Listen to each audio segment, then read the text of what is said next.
10. Place: the rented mud premises at Belur, year 1899. The Bengali fortnightly magazine Udbodhan was just started by Swami Trigunatita under the direction of Swamiji for spreading the religious views of Sri Ramakrishna among the general public. After the first number came out, the disciple came to the mutt at Nilambar Babu's garden one day. Swamiji started the following conversation with him about the Udbodhan. Swamiji, humorously caricaturing the name of the magazine. Have you seen the Udbandhana? Disciple. Yes, sir, it is a good number. Swamiji. We must mold the ideas, language, and everything of this magazine in a new fashion. Disciple. How? Swamiji. Not only must we give out Sri Ramakrishna's ideas to all, but we must also introduce a new vigor into the Bengali language. For instance, the frequent use of verbs diminishes the force of a language.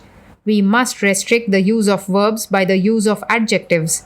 Begin to write articles in that way and show them to me before you give them to print in the Udbodhan. Disciple. Sir, it is impossible for any other man to labor for this magazine in the way Swami Trigunatita does. Swamiji.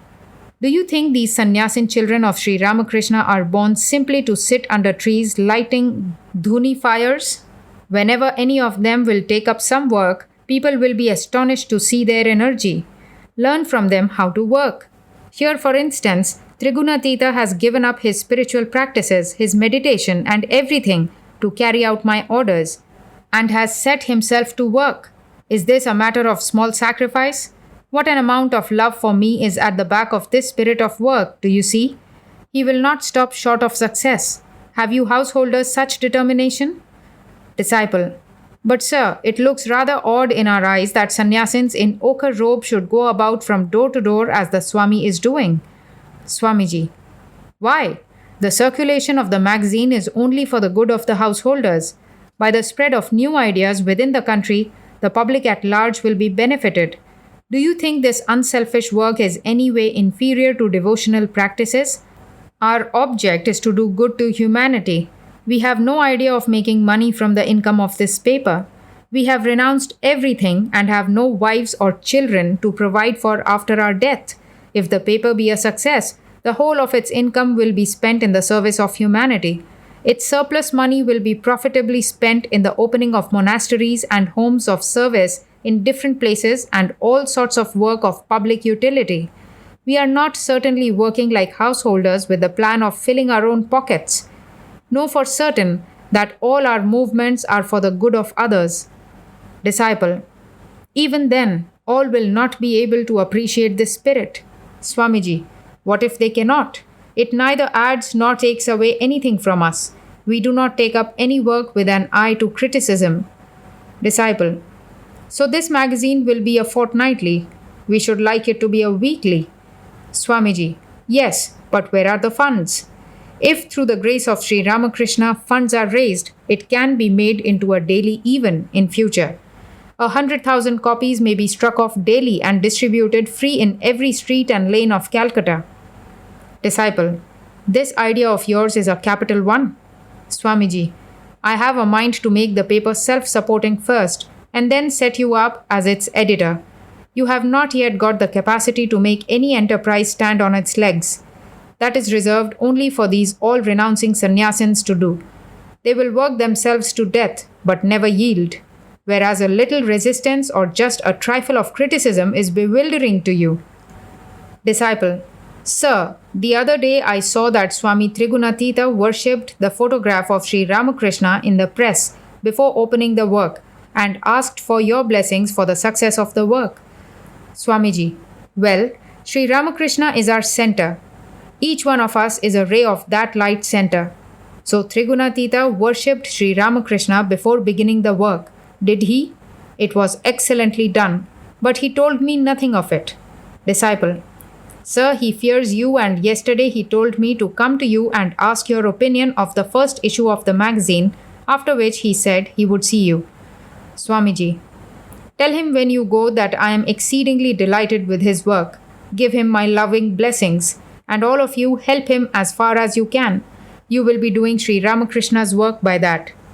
Immediately after saying these words, Swamiji called Swami Brahmananda to him and directed him to give Swami Trigunatita more money for the Udbodhan if it was needed. The same evening, after supper, Swamiji again referred to the topic of Udbodhan in the following words. In the Udbodhan, we must give the public only positive ideas. Negative thoughts weaken men. Do you not find that where parents are constantly taxing their sons to read and write, telling them they will never learn anything, and calling them fools and so forth, the latter do actually turn out to be so in many cases? If you speak kind words to boys and encourage them, they are bound to improve in time. What holds good of children also holds good of children in the region of higher thoughts. If you can give them positive ideas, people will grow up to be men and learn to stand on their own legs. In language and literature, in poetry and the arts, in everything, we must point out not the mistakes that people are making in their thoughts and actions, but the way in which they will gradually be able to do these things better. Pointing out mistakes wounds a man's feelings. We have seen how Sri Ramakrishna would encourage even those whom we considered as worthless and change the very course of their lives thereby. His very method of teaching was a unique phenomenon. After a short pause, Swamiji continued.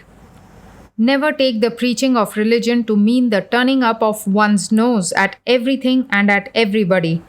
In matters physical, mental, and spiritual, in everything we must give men positive ideas and never hate anybody.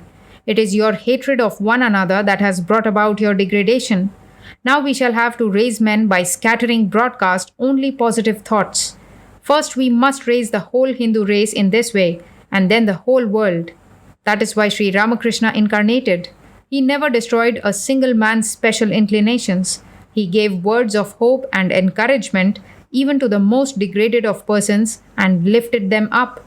We too must follow in his footsteps and lift all up and rouse them. Do you understand? Your history, literature, mythology, and all other shastras are simply frightening people. They are only telling them, you will go to hell, you are doomed. Therefore has this lethargy crept into the very vitals of India. Hence we must explain to men in simple words the highest ideas of the Vedas and the Vedanta. Through the imparting of moral principles, good behavior, and education, we must make the Chandala come up to the level of the Brahmana. Come, write out all these things in the Udbodhan and awaken everyone, young and old, man and woman. Then only shall I know that your study of the Vedas and Vedanta has been a success. What do you say? Will you be able to do this? Disciple, through your blessings and command, I think I shall succeed in everything. Swamiji, another thing, you must learn to make the physique very strong and teach the same to others. Don't you find me exercising every day with dumbbells even now? Walk in the morning and evenings and do physical labor. Body and mind must run parallel. It won't do to depend on others in everything. When the necessity of strengthening the physique is brought home to people, they will exert themselves of their own accord. It is to make them feel this need that education is necessary at the present moment. 11.